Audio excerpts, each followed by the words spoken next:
আজকে বানাবো ধাবা শাহি chicken curry. এর জন্য আমি এখানে প্রায় 1.5 কিলো পরিমাণ চিকেন নিয়েছি উইথ বোন। নুন, হলুদ আর 1 চামচ পরিমাণ লাল লঙ্কার গুঁড়ো দিয়ে এটাকে ভালো করে মাখিয়ে নিচ্ছি।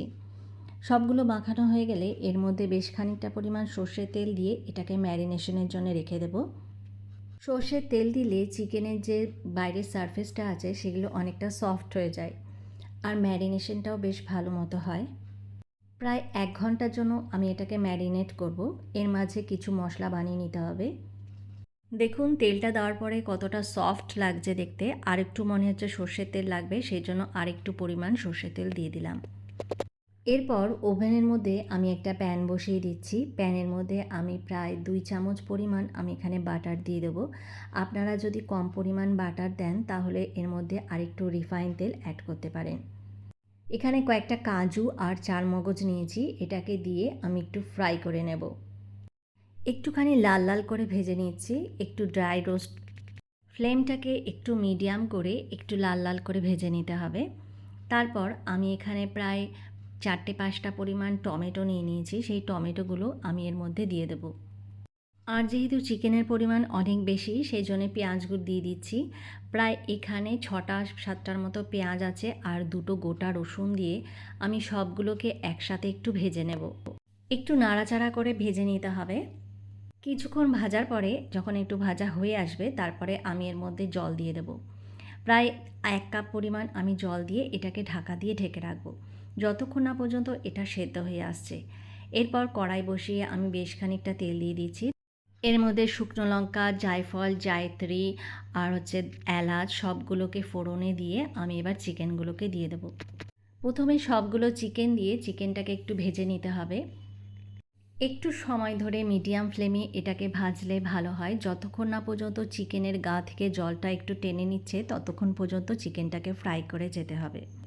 আমি যে টমেটো আর পেঁয়াজগুলো সেদ্ধ বসিয়েছিলাম সেইগুলো দেখুন সেদ্ধ হয়ে গেছে। এবার এগুলোকে আমি মিক্সচার জারের মধ্যে দিয়ে এর একটা মিহি পেস্ট করে নেব। এখন দেখুন চিকেনটা অনেকটা প্রায় ভাজা হয়ে গেছে। এর মধ্যে আমি যেই পেস্টটা বানিয়েছি এবার সেই পেস্টটাকে এর মধ্যে দিয়ে দেব। সবগুলো পেস্ট একবারে দিয়ে দেব।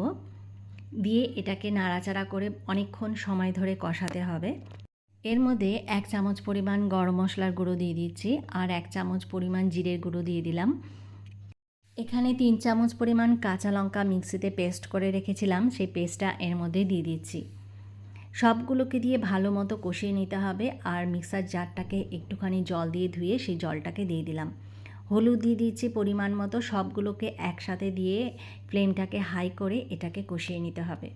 এই কষানোর প্রসেসটা কিন্তু অনেকক্ষণ সময় ধরে করতে হবে।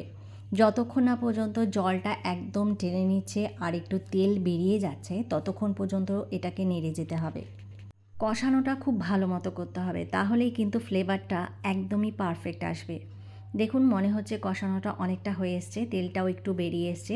এবার আমি এর মধ্যে পরিমাণ মতো জল দিয়ে দেবো। এই চিকেনটা স্পেশালি শুধু রুটি আর লাচ্ছা পরাঠা, কুলচা এগুলোর সাথেই মেনলি খুবই ভালো যায়। সেই জন্য আমি একটু মাখা মাখা করব, সেই হিসাবে জল দিচ্ছি আর পরিমাণ মতো একটু নুন দিয়ে দিচ্ছি। কিছুটা পরিমাণ কাসুরি মেথি হাত দিয়ে ঘষে একটু দিয়ে দিচ্ছি, এর ফলে সুন্দর একটা ফ্লেভার বেরোবে। একদম যেরকম ধাবা স্টাইলে শাহি চিকেন রেসিপি বানানো হয়। আপনারা এই চিকেন রেসিপিটা বাড়িতে কিন্তু অবশ্যই ট্রাই করবেন আর আমাকে কমেন্ট করে জানাবেন যে কীরকম হয়েছে। সত্যি বলছি, একবার যদি আপনি বাড়িতে বানান তাহলে এই রেসিপির প্রতি আপনি ফিদা হয়ে যাবেন। বাড়িতে যখন কোনো পার্টি বা গেস্টরা আসে তখন আপনারা এরকম একটা রেসিপি বানিয়ে দেখতে পারেন। সবাই কিন্তু আপনার খুব সুনাম করবে।